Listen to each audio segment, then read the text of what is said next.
আসসালামু আলাইকুম। সবাইকে শুভেচ্ছা জানাচ্ছি। মাসুম মাহবুব, দেখছেন ওপেন পেজ ইউটিউব চ্যানেল এবং মাসুম মাহবুব ফেসবুক পেজ। বেশ কিছু গুরুত্বপূর্ণ খবর আছে, বলতে পারি বিগ ব্রেকিং খবর আছে আজকের লাইভ সেশনে। প্রথম গুরুত্বপূর্ণ খবরটি হলো, এবার ইরান আমেরিকার উপর আবারও ড্রোন অ্যাটাক চালালো। কেন ইরান আমেরিকার উপর হঠাৎ করে যুদ্ধবিরতির মাঝেই এই অ্যাটাক চালালো? দ্বিতীয় গুরুত্বপূর্ণ খবর, ইসরায়েল আমেরিকাকে কোনোভাবে ইরানের হামলা থেকে উঠে আসতে দিচ্ছে না। 3 নম্বর গুরুত্বপূর্ণ খবর, আজ পাকিস্তানে আমেরিকার সাথে ইরানের যে গুরুত্বপূর্ণ আলোচনা হবার কথা, সেখানে ইরান যাচ্ছে না বলে জানানো হয়েছে। পাশাপাশি হরমুজ প্রণালীতে এখন যুদ্ধবিরোধী মনোভাব নিয়ে ইরান আমেরিকা মুখোমুখি অবস্থানে যে কোনো সময় বড় হামলার ঘটনা করতে পারে। দর্শক, আপনারা কি সবাই শুনছেন? সাউন্ড একদম ঠিক আছে? এক ভাই লিখছেন সাউন্ড ক্লিয়ার না, আরেক ভাই লিখছেন সাউন্ড গুড। এই দুই ভাইয়ের মাঝে কে সত্য বলছেন? আপনারা এখন কমেন্ট করেন। আসাদ লন্ডন থেকে, ওমান থেকে মিজান ভাই, ওকে, সবাই ক্লিয়ার বলছেন। যিনি ক্লিয়ার না বলছেন, আমি জানি না কেন বলছেন।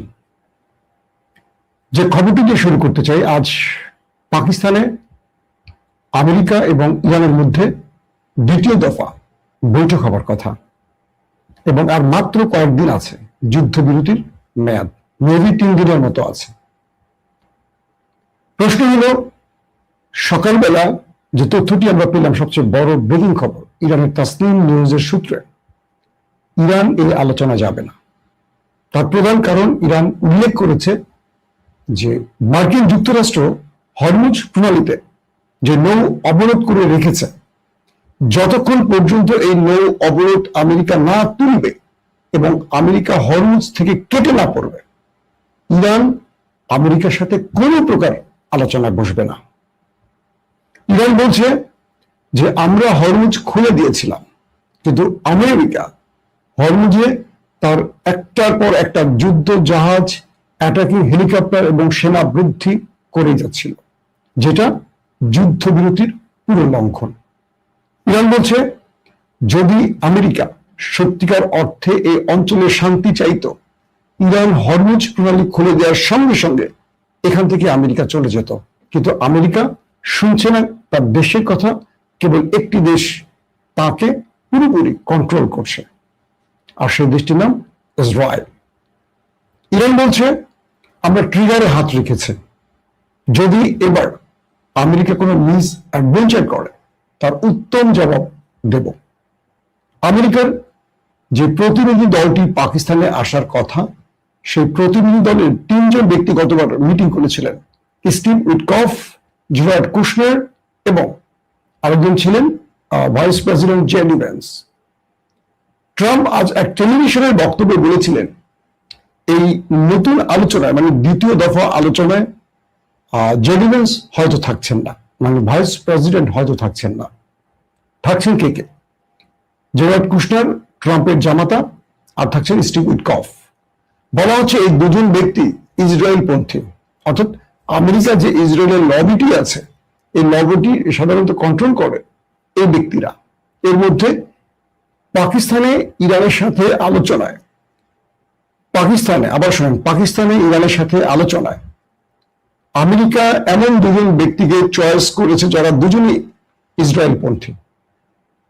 তাহলে আমেরিকার উদ্দেশ্য কি? জেডি ভ্যান্স কিন্তু ইসরায়েল পন্থী নন, হঠাৎ তাকে বাদ দেওয়ার কারণ কি? এটিও একটি কারণ আমেরিকার উদ্দেশ্য বোঝার জন্য। 2 নম্বর গুরুত্বপূর্ণ খবর, হরমুজ প্রণালীতে হঠাৎ করে ইরানের একটি জাহাজ আটক করে আমেরিকা। হরমুজ প্রণালীতে, অর্থাৎ চীন থেকে একটি মালবাহী কার্গো ইরানে আসার পথে আমেরিকা সেটিকে আটক করে। এরপর সিগন্যাল বারবার দেওয়ার পর ইরানের সেই জাহাজটিকে আমেরিকা না ছাড়লে ইরান আমেরিকার যুদ্ধ জাহাজের উপর ড্রোন অ্যাটাক চালায়। লাস্ট খবর পাওয়া পর্যন্ত কজন নিহত বা আহত সেই বিষয়টি এখনো স্পষ্ট জানা যায়নি। বলা হচ্ছে যে আমেরিকা ইরানের এই জাহাজটিকে আটক করে নতুন দিকে এই যুদ্ধের মোড় ঘোরাতে চাইছে। আর ইরান যখন জানতে পারলো তার জাহাজ আটক করেছে আমেরিকা, তখন তারা ড্রোন অ্যাটাক চালালো আমেরিকার উপর। তার মানে যুদ্ধবিরতির মধ্যে ইরান প্রথম অ্যাটাকটি চালালো, আর আমেরিকা প্রথম নিয়মটি ভঙ্গ করলো ইরানের জাহাজ আটক করে। তার মানে এক বাক্যে আমরা বলতে পারি যুদ্ধকে আবারও টেনে আনছে আমেরিকা। ইরান বলছে আমরা সর্বোচ্চ ধৈর্যের পরিচয় দিয়েছি, এবং সেই ধৈর্যের বাঁধ ভেঙে দিচ্ছে ডোনাল্ড ট্রাম্প। তিনি কখনো স্থির কোনো সিদ্ধান্তে থাকছেন না। তিনি গতকালকে বলছেন পুরো ইরানকে বোম্বিং করে ধ্বংস করে দেবেন। এর আগে বলেছিলেন ইরানকে তিনি পাথরের যুগে পাঠিয়ে দেবেন। তার পরপরই তিনি বলেছিলেন পুরো ইরানি সভ্যতাকে ধ্বংস করবেন। এটি কোনো সভ্য মানুষের বক্তব্য হতে পারে না। ইরান চাচ্ছে শান্তি, কিন্তু বারবারই উত্তপ্ত বাক্য বিনিময়ের মাধ্যমে যুদ্ধকে মাঠে গড়াচ্ছে ট্রাম্প, আর তাকে নেতৃত্ব বা নেপথ্য থেকে সকল কাজের নির্দেশদাতা ওই দেশটি অর্থাৎ নেতানিয়াহু। ইরান বলছে যদি আমেরিকা যুদ্ধ চায়, ইরান এই যুদ্ধে তার সঙ্গে মুখোমুখি দাঁড়িয়ে যুদ্ধ করতে প্রস্তুত, যাতে করে কখনো বিশ্ব বলতে না পারে ইরান যুদ্ধটাকে ছড়িয়েছে। এই পরিস্থিতির মধ্যে এখন আমাদের সামনে সবচেয়ে বড় প্রশ্ন, যুদ্ধটা কি তবে শুরু হয়ে যাচ্ছে? নিশ্চিন্তে বলা যায় আগামী 24 ঘন্টা হবে খুব ক্রুশিয়াল, খুব টেনশনের। কারণ পাকিস্তানে যদি আজকে শেষ পর্যন্ত ইরান না পৌঁছায়, তাহলে দ্বিতীয় দফা আলোচনা ভেস্তে যাবে। আর ইরান আমেরিকার উপর চাপ প্রয়োগের জন্য তারা এই আলোচনায় বসবে না যতক্ষণ পর্যন্ত হরমুজ প্রণালীতে নৌ অবরোধ বহাল রাখবে আমেরিকা। দর্শক, 3 নম্বর গুরুত্বপূর্ণ খবরটি হলো ইরান এবং আমেরিকা আবারও মুখোমুখি হয়ে গেছে ইতিমধ্যে, এবং দুই পক্ষ যুদ্ধের জন্য সব রকম প্রস্তুতি নিয়ে ফেলেছে। বলা হচ্ছে যে ইসরায়েল আমেরিকাকে কোনোভাবে এই যুদ্ধ থেকে সরে আসতে দিচ্ছে না। আমেরিকার জনগণ 73% জনগণ এই যুদ্ধে আমেরিকাকে বলছে যে মানে ডোনাল্ড ট্রাম্পকে সাপোর্ট দিচ্ছে না। 73% মার্কিন যুক্তরাষ্ট্রের জরিপ, গণমাধ্যমের জরিপ। আমেরিকানরা 73% চাচ্ছে না আমেরিকার যুদ্ধটা করুক, কিন্তু 73%-এর বাকিটা কত পার্সেন্ট থাকে বলেন? এই জনগোষ্ঠী চায় ট্রাম্প যুদ্ধটা করুক। বলা হচ্ছে ওই জনগোষ্ঠী ইসরায়েলের মদতপুষ্ট। এখন ডোনাল্ড ট্রাম্প পুরো একদিনের মধ্যে কমপক্ষে যদি 100টা পোস্ট করেন, 100টা পোস্টই হয় ভিন্ন ভিন্ন। অর্থাৎ সকালে তিনি বলছেন আমি চা খাবো, একটু পরে তিনি বলছেন আমি চা খাবো না, আমি কফি খাবো। তারপরের পোস্টে তিনি বলছেন আমি চা কফি কোনোটাই খাই না, আমি একটু লাল পানি খাবো। তো একটা ব্যক্তির এই বক্তব্যের উপর স্থির থেকে ইরান কোনো সিদ্ধান্ত নিতে পারছে না। ইরান কার্যত চাইছে যুদ্ধের পরস্পরই সমাপ্তি হোক, কারণ দিন শেষে ধ্বংসটা তো মধ্যপ্রাচ্যই হচ্ছে। আর আমেরিকা গর্তনি করছে, কোনোভাবে ইরানকে একটা উইন উইন সিচুয়েশনে পৌঁছতে দেবে না। পাকিস্তান তাসনিম নিউজের তথ্য মতে পাকিস্তান একাধিকবার ইরানের দুয়ারে এসছে। সর্বশেষ পাকিস্তানের সেনা প্রধান ফিল্ড মার্শাল আসিম মুনির এসছেন। তারা ইরানকে বোঝাতে চেয়েছেন আমেরিকা একটা শান্তিপূর্ণ যুদ্ধবিরতি চায়, কিন্তু তাসনিম নিউজ বলছে যে আমেরিকা এই বক্তব্যটি দিলেও ভেতরে কোনোভাবেই তারা যুদ্ধবিরতিকে চাচ্ছে না, তারা ইরানকে ধ্বংস করতে চায়। ইসরায়েলের গণমাধ্যমের তথ্য অনুযায়ী ইসরায়েল এবং আমেরিকা এবার ইরানে ভয়াবহ অ্যাটাক করার পরিকল্পনা করছে, এবং আল জাজিরা রাশিয়ার ইন্টেলিজেন্স সোর্স গুলো, মানে রাশিয়া থেকে যে ইন্টেলিজেন্স সোর্স বা গোয়েন্দা তথ্যগুলো ভ্লাদিমির পুতিনের কাছে এসছে, ভ্লাদিমির পুতিন ইরানকে কয়েক দফা সতর্ক করে বলেছে রাশিয়া মানে কি বলে আমেরিকা, তারা ইরানে এবার ভয়াবহ অ্যাটাক করতে যাচ্ছে। ইরান পাল্টা বলছে যে এবারের হামলাটি আমেরিকা যাই করুক তার চেয়ে ভয়াবহ হামলার জন্য প্রস্তুত ইরান। অর্থাৎ এই লড়াইটাকে আবারও বড় ফ্রেমে নিয়ে যাচ্ছে দেশ দুটো। এখন কোন দিকে যাবে? একদিকে আমেরিকা হরমুজ প্রণালী বন্ধ করে উত্তেজনা বৃদ্ধি করছে, অন্যদিকে একের পর এক যুদ্ধ জাহাজ বৃদ্ধি করছে, রণতরীকে টেনে আনছে।